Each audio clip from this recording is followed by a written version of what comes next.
주간도 평안하셨습니까? 100일 릴레이 금식 기도를 하시느라고 수고들 많으신데요. 기도하는 동안에 여러분에게 놀라운 역사가 일어나게 되기를 주님의 이름으로 축복합니다. 우리는 막연히 기도하는 것이 아니라 하나님께서 기도하라고 하셨기 때문에 기도하는 것이죠. 선지자를 통해서, 예수님을 통해서, 사도들을 통해서, 성경을 통해서 기도하라고 하셨고 또 기도의 응답을 우리에게 약속하셨기 때문에 우리는 기도를 하고 있는 것이죠. 그래서 그런지 기도는 참으로 놀라운 역사들을 만들어내는 엄청난 능력의 방편임을 우리는 경험합니다. 이에 존 칼빈은 기도는 우리가 믿음으로 발견한 주의 복음에 들어있는 보물을 파내는 것이다 라는 말을 했는데요. 기도로 이루어지지 않는 것이 없는 것 같죠. 기도로 기이한 일들이 많이 이루어지고 있는데요. 기적도 일어나고 병고침도 일어나고 문제도 해결되고 하나님이 허락하시기만 하면 무엇이든지 능침이 오탐이 없는 것이 기도인 줄로 믿습니다. 설령 우리가 부족하더라도 하나님의 뜻에 합당하게 기도하기만 한다. 우리가 회개함으로. 그래서 하나님이 응답하시면 뭐든지 다 이루어지는 것입니다. 이에 한때 그 미국에서 유명했던 19세기 말 감리교 목사님, 20세기 초에 성령 운동을 했던 조지 더글라스 왓슨 목사님은 기도는 세계를 움직이는 손을 움직이게 한다라는 이런 말을 했습니다. 무슨 말입니까? 기도는 세계를 움직이는 하나님의 손을 움직인다는 것이죠. 다른 말로 말하면 기도는 하나님을 움직이는 방편이라는 것이죠. 우리가 같이 미천한 피조물이 어찌 창조주 전능자의 손을 움직일 수 있는가? 그러나 우리가 기도하면 그분이 움직이시기 시작한다는 것입니다. 예, 기도는요, 내가 어떤 일을 이루는 데 있어서 사용되는 주문이 아닙니다. 그래서 많이 외운다고 되는 것이 아니고 많이 뭐 이렇게 한다고 되는 것이 아닙니다. 오직 하나님의 방법으로 하나님의 손을 움직이게 하는 신령한 방편인 것입니다. 따라서 기도의 응답이 이루어질 때는요, 내가 하는 것이 아니라 하나님이 하시기 때문에 상상도 하지 못했던 일들이 일어나는 것인데요. 그래서 웩에서 수고하셨던 패트릭 존스턴 목사님은 내가 일하면 내가 일하는 것이지만 내가 기도하면 하나님께서 일하신다 그랬어요. 여러분이 기도할 때 하나님은 역사하시는 줄로 믿습니다. 여러분이 기도할 때 하나님은 일하시기 시작하십니다. 여러분, 우리가 어떻게 하나님을 움직일 수 있느냐? 기도로 움직일 수가 있다는 겁니다. 얼마나 좋은 선물입니까? 하나님이 주신 선물 아닙니까? 하나님이 주신 가장 좋은 선물 가운데 하나인 것이죠. 구원의 선물, 믿음의 선물 못지않게, 성령의 선물 못지않게 기도가 가장 좋은 선물 가운데 하나인 것이죠. 그런데 이 귀한 선물을 갖다가 귀찮다고 열어보지도 않거나 가까이 해보지 않는다면 어떻게 되겠습니까? 누가 손해입니까? 내가 손해예요. 내가. 그래서 신앙생활을 하면서 기도하는 사람은, 기도 안 하는 사람은 손해를 많이 보며 신앙생활하는 사람인 것인데요. 그렇기 때문에 데살로니가전서 5장 17절은 쉬지 말고 기도하라. 이것이 우리를 향하신 하나님 아버지의 뜻이라 라고 했죠. 우리 하나님 아버지의 뜻은 진정 우리가 많은 기도를 통해서 더 많은 응답을 누리며 살아가기를 원하신다는 것입니다. 그러므로 우리는 바쁘더라도 더 기도해야 되는 것입니다. 아니, 바쁠수록 더 기도해야 되는 것입니다. 그래야지 그 바쁜 일들 가운데 하나님의 풍성한 은혜를 체험하며 살아갈 수가 있는 것입니다. 기도는 참으로 놀라운 일들을 일으킵니다.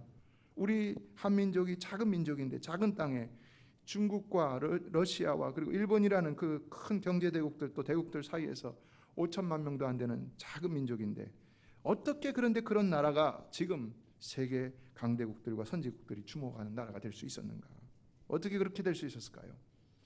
저는 이 기도의 영향력 때문이라고 생각합니다. 여러분, 한국처럼 기도를 많이 하는 나라가 어디 있을까요? 한국처럼. 작은 사람이라도요, 정말 기도를 통하여서 영적인 영향력을 가질 때는 큰 사람보다 더 위대한 일을 할 수가 있는 것이죠. 이런 역사가 한국 가운데 있다는 것입니다. 새벽기도가 있는 나라, 또 새벽기도에 가장 많이 모이는 교회가 있는 나라, 또 철야기도가 있는 나라, 세계 어느 나라이겠습니까? 대한민국이 유일하다는 것입니다. 이런 기도가 우리 민족과 조국에 주는 보이지 않는 영향력이 아주 크다는 것인데요. 다만 우리가 고쳐야 할 점도 있죠. 어느 미국 목사님이 한국에 가셨는데 깜짝 놀랐다고 하죠. 첫째는 한국 교회가 너무나 뜨겁고 열심히 기도하는 모습에 이런 것도 있나 해갖고 깜짝 놀랐다고 하는데, 그러나 둘째는 아니, 그렇게 기도를 많이 하는데도 삶은 엉망이구나, 이게 어떻게 된 것인가, 그래서 또 놀랐다고 하는데요. 그러나 그렇다고 우리가 기도를 멈출 수는 없는 것이죠. 기도를 폄하할 수도 없는 것이죠. 저는 오직 주님의 뜻대로 살려고 노력하면서 기도에 힘쓰는 분들이 조국에 또 우리 한민족 가운데 많기 때문에 하나님께서 우리 한민족을 세계 가운데 주목받는 민족으로 삼으셨다고 그렇게 믿는데요. 어느 분이 또 이런 말씀하셨습니다. 기도하면 그래도 좀 덜 범죄하고 덜 실수할 수 있지 않습니까? 맞는 말씀이지요. 기도하는 사람이 그래도 조금 더 나을 수 있는 것이지요. 우리가 올바로 하지 않을 때 문제인 것이지 성경대로 올바로 기도하면은 반드시 분명 놀라운 역사는 일어난다는 것입니다. 그래서 지난 시간 우리의 영혼과 삶이 다시 살아나는 부흥도 기도를 통해서 시작된다라는 말씀을 드렸는데요. 오늘 본문은 그 부흥에 대해서 또다시 이렇게 가르쳐주고 있습니다. 첫째, 그 부흥은 기도하는 한 사람을 통해서도 시작될 수 있다. 오늘 본문 2절은 우리가 잘 아는 유명한 부흥에 관한 구절인데요. 여기 언급되는 부흥의 기도는 1절에서 이렇게 시작하고 있습니다. 1절을 같이 읽어보겠습니다. 시작. 시기 오롯에 맞춘 선지자 하박국의 기도라. 그러니까 먼저 이 부흥의 기도는 하박국 선지자 한 사람을 통해 시작되었다는 사실을 알려주는 것이지요. 이처럼 부흥은 한 사람의 절박한 기도를 통해서도 시작될 수 있다는 겁니다. 20세기 놀라운 영적 대각성 운동을 세계적으로 이끌었던, 그래서 수많은 지역의 영적 각성 운동이 일어나게 했던 시발점이었던 웨일즈 부흥 운동도요, 한 사람에 의해서 시작됐습니다. 이반 로버츠라는 한 사람의 기도를 통해서 시작됐는데, 그는 홀로 침체된 신앙의 회복을 위해서 하나님 앞에서 온 세상의 죄악을 스스로 끌어안고 10년 이상을 기도했는데, 때가 되었을 때 놀라운 부흥의 역사가 일순간에 폭발적으로 일어났다는 사실입니다. 그래서 30일 안에 3만 7천 명이 예수를 영접했고 5개월 안에 10만 명이 웨일즈 전역에서 울면서 그리스도께로 돌아오는 역사가 일어났다는 것인데요. 이에 오늘 본문에 언급된 시기 오롯이란 말에도 이와 같은 하박국 선지자의 심정이 내포되어 있다고 할 수가 있는 것입니다. 시기 오롯이라는 말은 무슨 말일까요? 이것에 대한 해석은 두 가지가 있는데요. 하나는 이 단어가 식가연이라는 단어의 복수형이라는 것입니다. 그래서 그것은 죽은 사람을 애도하는 애가의 곡조라는 것인데요. 또 다른 하나는 이 문자적으로 가지는 뜻에서 온 것입니다. 해석입니다. 이 문자적인 이 시기 오롯의 뜻은 벗어나다 길을 잃다, 벗어나다 길을 잃다 이 뜻인데, 그래서 이 시기 오롯은 음악적으로는 어떠한 절제도 없이 빠른 속도로 부르는 노래, 다시 말해 일상적인 리듬에서 떠나서 파격적으로 연주되는 노래, 그런 곡조라는 이런 의미가 여기에 있다는 겁니다. 이건 음악적인 부호로 해석을 합니다. 그렇다면 이 두 가지 중에 어느 해석이 더 맞는 것일까요? 우리 잘 모르지요. 근데 저는 이 말씀을 묵상하면서 이 두 가지 의미가 다 있다는 것을 깨닫습니다. 왜냐하면 현실적인 상황은 지금 이 유다라는 나라가 멸망함으로 애가를 부르게 된 상황이었습니다. 그런데도 불구하고 하박국의 마음에는 그 슬픈 상황을 뛰어넘고자 하는 간절한 마음이 있었다는 것입니다. 이에 16절을 보면 환란의 환상을 바라보는 이 하박국 선지자의 창자가 흔들리고 입술이 떨렸다라고 했는데요. 그러나 그런 가운데서도 18절을 보면 나는 여호와로 말미암아 즐거워하며 나의 구원의 하나님으로 말미암아 기뻐하리로다 그랬어요. 어떻게 이렇게 두렵고 떨리는 상황 속에서, 전쟁의 상황 속에서, 죽음의 목전에서 즐거움과 기쁨을 표현할 수 있는가? 어떻게 그럴 수 있다는 것입니까?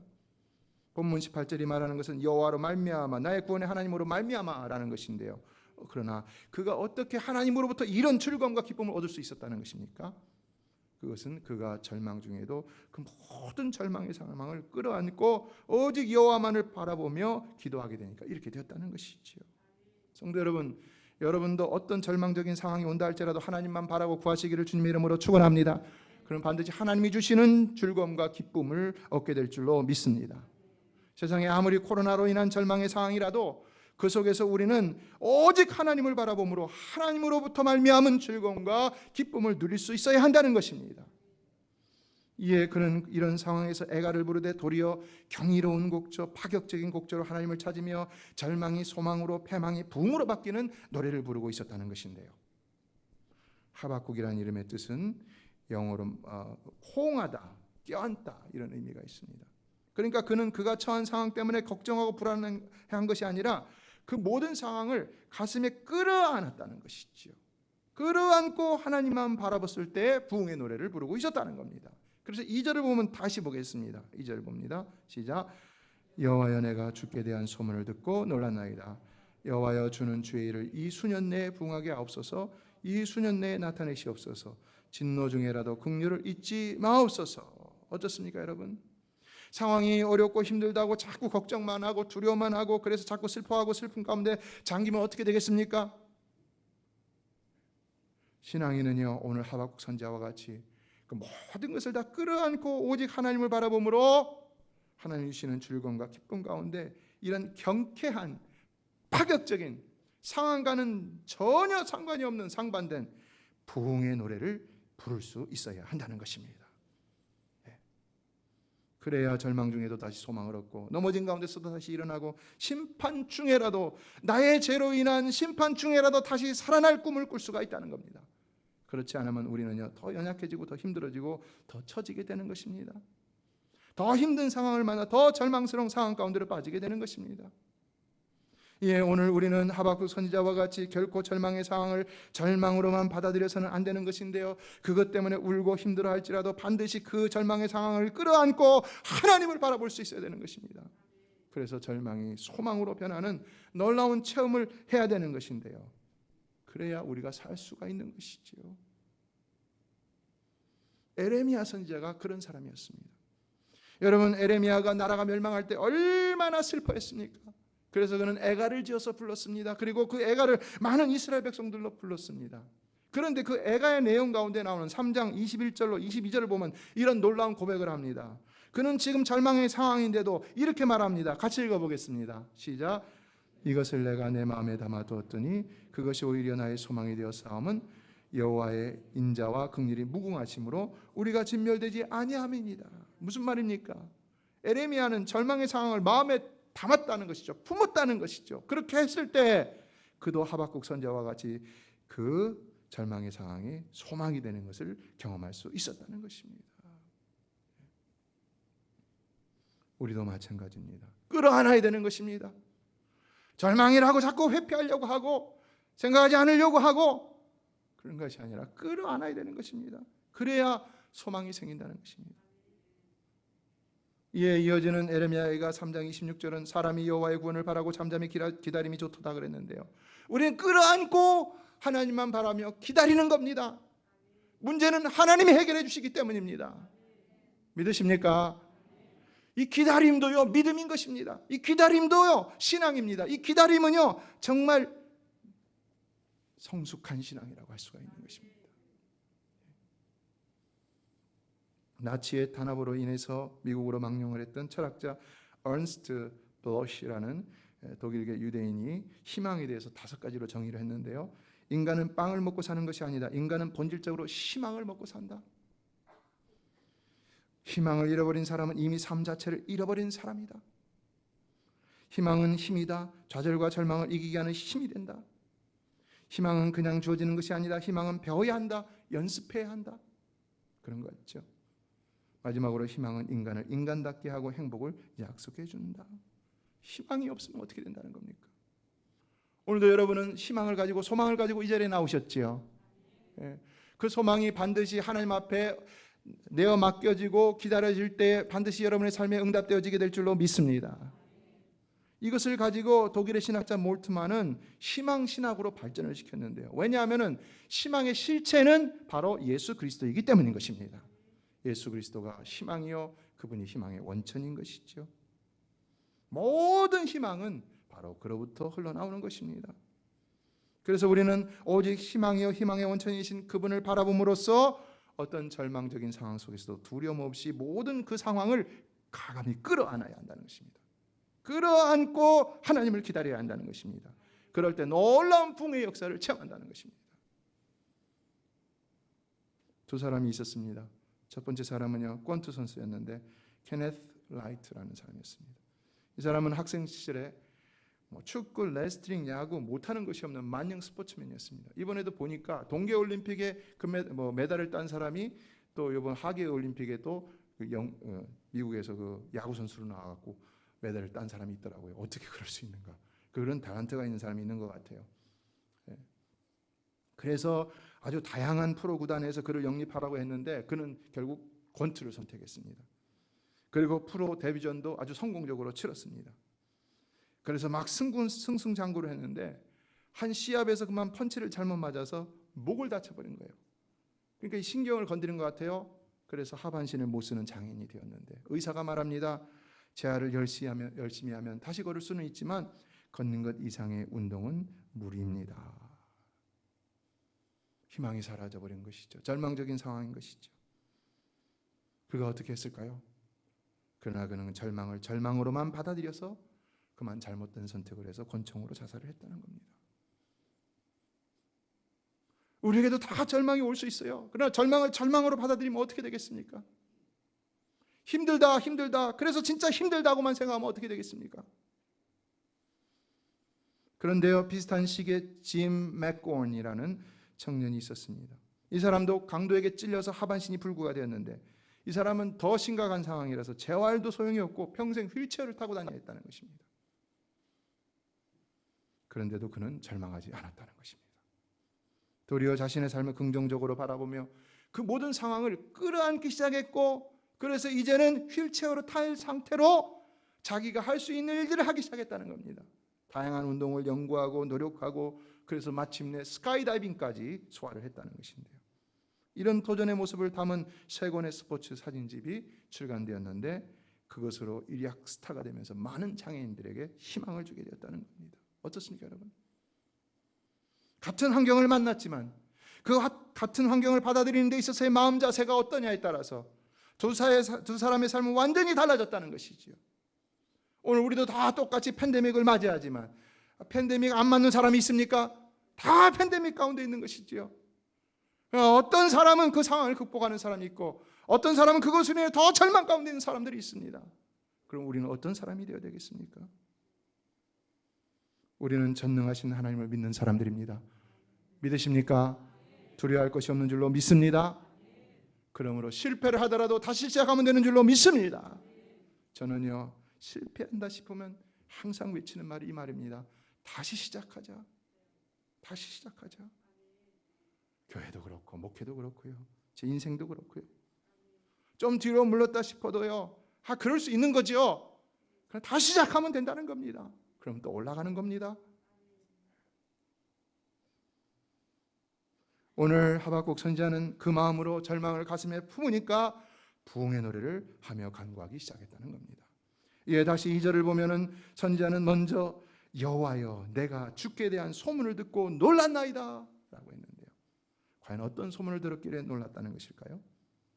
그런데 이어지는 간구를 보면 주는 주의 일을 이 수년 내에 부흥하게 하옵소서. 뒤에 인과관계가 있는 것이겠죠. 앞에 말과 뒤에 말이 다른 건 아니죠. 앞에 말 때문에 뒤에 말이 나온 것이죠. 그러므로 뒤에 말을 보면은 앞에 소문이라는 것은 정말 하나님이 수년 내에 이 주의 일을 부흥하게 할 만큼이나 놀라운 하나님의 능력과 역사라는 것을 알 수가 있는 것이죠. 이게 여기서 놀랐다는 말은요, 그냥 놀랐다는 것이 아닙니다. 그냥 서프라이즈가 아닙니다. 아주 두려워하다, 경외하다는 의미까지 포함하고 있습니다. 두려울 정도로 놀랐다는 거죠. 그러나 하나님의 역사는 그런 거죠. 두려울 정도로 놀라운 것이지요. 여러분 이런 역사를 경험하십니까? 아멘이 적네요. 하나님의 천지 만물 창조를 보십시오.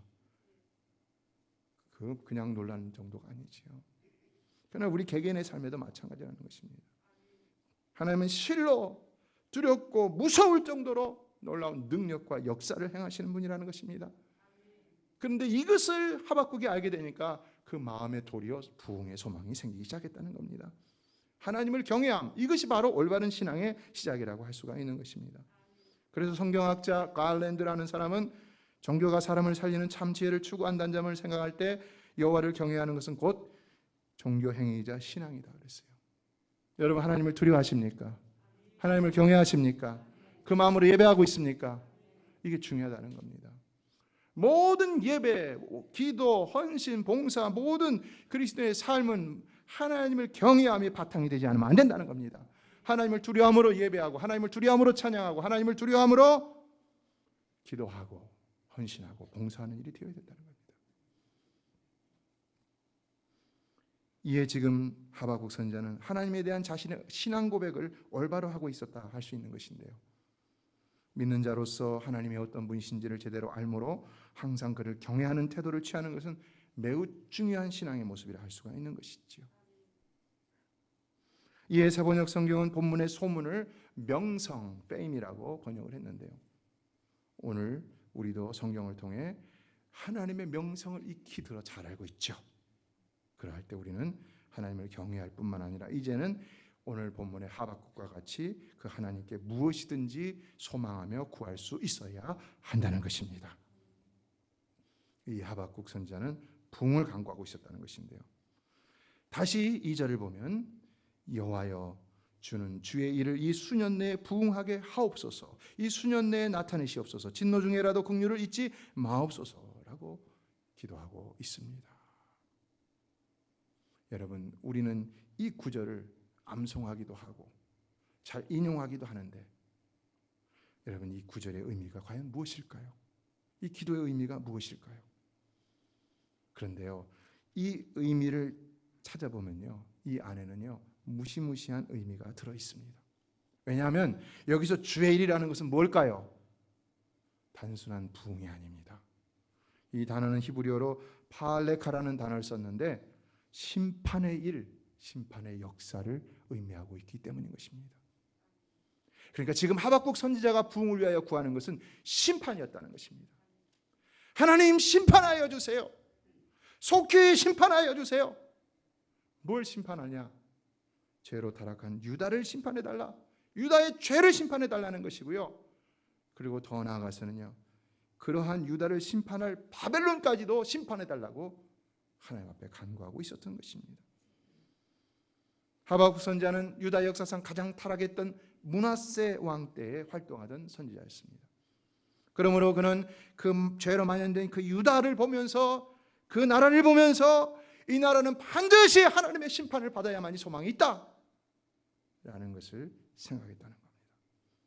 그리고 또한 그들을 괴롭히던 바벨론이 심판을 받아야 유다가 다시 부흥할 수 있다는 소망이 있었다는 것인데, 어떻습니까 여러분? 이게 정확한 것이죠. 이게 정확한 것이죠. 수년 내의 일을 나타내셔서, 이 말은 우리 시대에 행해달라는 이 말인데 지체하지 말고 곧바로 진행해달라는 것입니다. 그리고 심판 중에라도 긍휼을 잊지 말라달라는 것인데요, 심판이 무서운 것이니까 그렇지요. 그러나 심판은 필요하다는 것입니다. 죄에 대한 심판이 필요하다는 것입니다. 죄에 대한 심판이 없이, 죄의 문제 해결한 것이 없이 부흥을 소망하고 기대할 수는 없다는 겁니다. 그래서 호세아 선지자는 외쳤죠. 너희 묵은 땅을 기경하라. 진정 부흥을 원한다면 묵은 땅을 먼저 기경할 수 있어야 한다는 것입니다. 우리의 죄악된 환경을 뒤집어 엎고 판을 바꿔놓을 수 있어야 한다는 것입니다.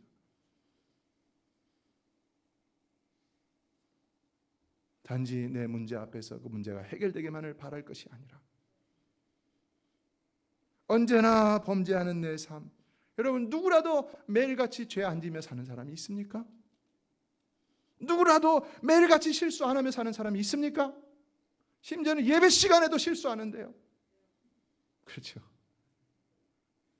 목사도 실수하고 다 누구든지 실수하는데요. 그러므로 우리는 매일같이 회개해야 되는 것이죠. 어쨌든 간에 우리가 죄로 만연되어 있다면요, 그걸 놔두고 하나님 앞에 우리 문제 해결해 달라고, 리바이브 다시 살아나게 해달라고 기도할 수는 없다는 겁니다. 죄는 반드시 심판되어져야 하는 것입니다. 그래야 부흥을 기대할 수 있는 것입니다. 그러면 어떻게 해야 될까요? 하나님 오늘 우리 죄를 심판하신다면 우리가 어떻게 될까요? 그러나 하박국 선지자는 심판 중에라도 긍휼을 베푸시옵소서라고 했는데, 하나님은 그것을 정확히 응답하셨습니다. 죄도 심판하시면서 긍휼도 베풀 수 있는 방법, 저는 이 하박국의 기도가 하나님의 구원을 위한 놀라운 섭리 가운데 나온 기도라고 생각을 하는데요, 이것이 누구를 통해서 성취되었습니까? 예수 그리스도를 통해서 정확히 성취되었다는 사실이지요. 예수 그리스도를 통해서 죄에 대한 심판이 성취되었고, 예수 그리스도를 통해서 심판 중에도 베푸시는 긍휼의 자비가 성취되었다는 사실입니다. 할렐루야. 예수님은 이처럼 귀하신 분입니다. 예수님은 이처럼 귀한 하나님의 놀라운 선물인 것입니다. 형벌을 우리가 받아야 되는데 예수님이 대신 받으셨습니다. 죄에 대한 심판은 있어요. 하나님이 그러나 예수를 통해서 하셨다는 겁니다. 그럼 우리는 어떻게 되겠습니까? 그 예수 이름을 붙들고 그 우리가 지은 죄를 무시하고 나가는 게 아니죠. 자백하라고 그랬죠. 요한일서를 보면요. 그럼 미쁘시고 의로우신 하나님께 소리를 깨끗하게 하신다고 그랬잖아요. 예수의 이름을 힘입어서 날마다 은혜 보좌 앞에 나아가 하나님 앞에 철저히 회개하고 주님이 주시는 자비와 긍휼을 얻어야 할 줄로 믿습니다. 그럴 때 우리에게 부흥의 소망이 생긴다는 것입니다. 그래서 본문을 계속해서 보면 16절에서 떨고 있던 하박국 선지자는 17절로 18절에서 이런 노래를 하고 있습니다. 이 유명한 구절이 이렇게 나온 것입니다. 같이 읽어보겠습니다. 시작. 비록 무화과나무가 무성하지 못하며 포도나무에 열매가 없으며 감람나무에 소출이 없으며 밭에 먹을 것이 없으며 우리의 양이 없으며 외양간에 소가 없을지라도 나는 여호와로 말미암아 즐거워하며 나의 구원의 하나님으로 말미암아 기뻐하리로다. 할렐루야. 여러분도 이런 삶을, 이런 믿음의 고백을 하며 사시기를 주님의 이름으로 축원합니다. 얼마나 놀라운 고백입니까? 그러나 하나님이 우리를 예수 그리스도로 말미암아 이런 고백을 할 수 있는 사람들로 만들어 주셨다는 것입니다.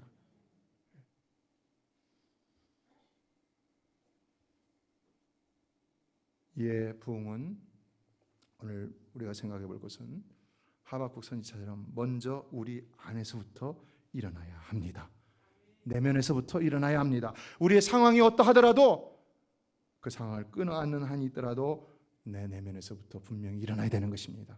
No matter what, 어떤 상황이라 할지라도 상황에 흔들리지 마십시오. 오히려 그 상황을 끌어안고 부흥을 시작하시기 바랍니다. 그래서 예수의 이름으로 하나님 앞에 나아가며 여러분의 모든 연약한 점들을 하나님 앞에 토로하며 주님 나를 다시 살려주세요. 내 삶을 다시 살려주세요. 이렇게 세워주세요. 하나님은 반드시 응답하시는 줄로 믿습니다. 하나님은 반드시 우리를 용서하시고 다시 일으켜 세우시는 놀라우신 사랑의 하나님이십니다. 공의의 하나님이신지라 자기 아들을 죽이실 수밖에 없으셨지만 사랑의 하나님이신지라 그 아들을 통해서 우리에게 긍휼을 베풀어 주시고 계시다는 사실입니다. 그런데 우리가 이와 같은 놀라운 은혜를 받은 자들로서 그 은혜를 헛되이 받는 자처럼 기도도 안 하고 은혜도 구하지 않고 이러면 어떻게 되겠습니까, 여러분? 가만히 있으면서 왜 하나님은 나에게 은혜 주지 않습니까? 라고 말할 수는 없다는 것이죠.